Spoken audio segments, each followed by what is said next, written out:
یک درهم والله العظیم از یک درهم عرق جبینتون خیر کنید و الله تعالی به دست راستش قبول میکناند، میسبزاند.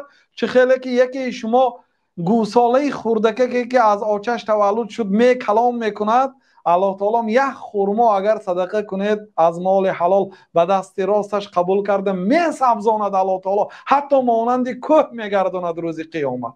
بنابراین وقتی که جناب رسول الله صلی الله علیه و سلم صحابه ها را امری به صدقه میکردند، اگر مبلغ نداشته باشند برآمده مردی کاری میکردند و در پایان روز بعد مردی کاری آن مبلغی که از مردی کاری آوردن آمده صدقه میکردند، تا اینکه این عمل این فرمان پیامبر صلی الله علیه و سلم اجرا کنن. برای صدقه نکردن خطر دارد، چون پیامبر صلی الله علیه و سلم وقتی که به صدقه امر کنند و صدقه نکنید، این خطر در چی دارد؟ در ایمان شما خلل دارد، در باوری شما به الله تعالی یعنی که خلل دارد. بنابراین صدقه نامیده شد برای اینکه صادق بودن بنده در ایمانش رو تصدیق میکند. این بنده راستگوی است در ایمانش به الله تعالی. برای چی؟ وقتی که الله تعالی صدقه کنید گفت با یک عباره گفت که من ذا الذی یقرض الله قرضا حسنا، گفت کی به الله تعالی قرض حسنه میتید، گفت فیضاعف له اضعافا کثیره.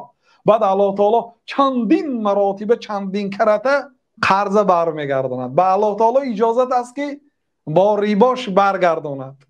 یعنی شما وقتی که به الله تعالی قرض میدهید، الله تعالی و چندین کرت اضافه کرده میتید. کی به الله تعالی قرض میتید؟ با این صیغه گفت. کی صدقه میکند؟ نگفت. کی به الله تعالی قرض میده؟ اولش این که الله تعالی بای هست و شاهی شاه ها هست. دومش این که الله تعالی نمیمورد که قرض اگر به یک میلیاردر دیدم اون مورد اگر دیگه پول رویانده نمیشد، یا اون میلیاردر شاید خیانت کند، شاید فراموش کند، شاید مثلا زندان شود، دیگه پول شما احتمال است که سوزد. لیکن الله تعالی کریم است، وفات نمی کند، همیشه زنده هست، فراموش نمی کند، خیانت نمی کند، بعدش وفا می کند. با وجود همین اگر شما در راه الله خیر نکنید، گویا که به الله تعالی باور نکردید. مثلا یه آدمی پولدار آمده پول پرسد، قرض تیگ و دگر نتیم، اگر خفه میشد، همه خفه میشد. برای چی؟ برای اینکه ما باور نکردیم به امانت آن کس، باور نکردیم که او پول در وقتش میگرداند. لیکن الله اهل است. بنابراین با این اصول گفت، بنابراین صحابه ها برآمده مردیکاری کردن.